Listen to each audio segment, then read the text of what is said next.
श्री गुरु तेग बहादुर साहिब के 350वें शहीदी दिवस को समर्पित पंजाब सरकार की श्रद्धा और सत्कार से भरपूर पहल। पंजाब के 23 जिलों में गुरु साहिब के जीवन और बलिदान को दर्शाते light and sound show Srinagar, Gurdaspur, Faridkot और तख्त श्री दमदमा साहिब, तलवंडी साबो से अनंतपुर साहिब तक 4 महान नगर कीर्तन तथा 23, 24 और 25 नवंबर को अनंतपुर साहिब में होने वाले भव्य समागमों में मुख्यमंत्री सरदार भगवंत सिंह जी मान की ओर से सभी को नतमस्तक होने का हार्दिक अनुरोध। आइए अपनी अटूट श्रद्धा और सत्कार के साथ इन समागमों का हिस्सा बने।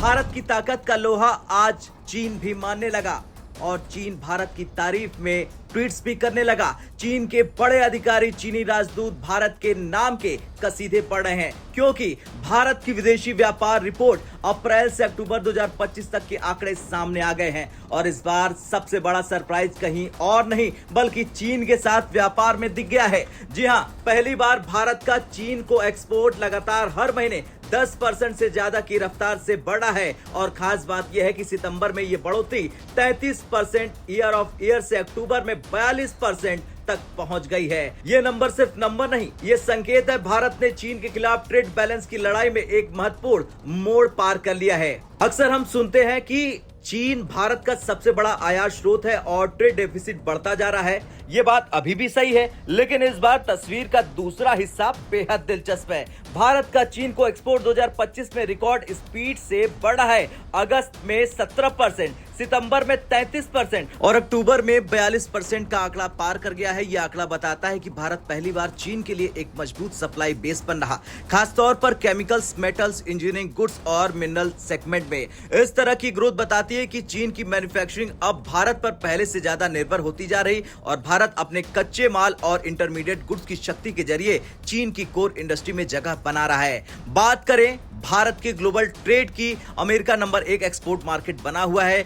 भारत के पूरे अप्रैल से अक्टूबर 2025 एक्सपोर्ट डेटा में अमेरिका अपने स्थान पर मौजूद है। अमेरिका को भारत का कुल निर्यात $52.12 बिलियन का रहा है। अब यूएई, नीदरलैंड और चाइना भी टॉप एक्सपोर्ट डेस्टिनेशन रहे हैं। भारत के एक्सपोर्ट में असली 3 जगह यूएई $22.14 बिलियन, नीदरलैंड $11.98 बिलियन और चाइना $10.03 बिलियन। यूएई भारत से भारी मात्रा में कई सामान खरीदता है। नीदरलैंड को पेट्रोलियम और केमिकल शिपमेंट जो यूरोप के ट्रेड हब से होकर दुनिया को जाता है। वैसे भारत के इंपोर्ट डेटा में अभी भी चीन का बोलबाला है। चीन से भारत का इंपोर्ट $73.99 बिलियन के पास है। सबसे ज्यादा चीन से आने वाली चीजें हैं electronic components, consumer electronics, machinery, chemicals, engineering components. स्पष्ट है कि भारत की मैन्युफैक्चरिंग अभी भी चीन पर इनपुट के लिए निर्भर है, लेकिन डेटा का असली गेम यह है कि चीन से इंपोर्ट बढ़ने की स्पीड स्थिर है, लेकिन चीन को भारत का एक्सपोर्ट रफ्तार पकड़ रहा है, यानी डेफिसिट कम होने की दिशा में पहला वास्तविक कदम।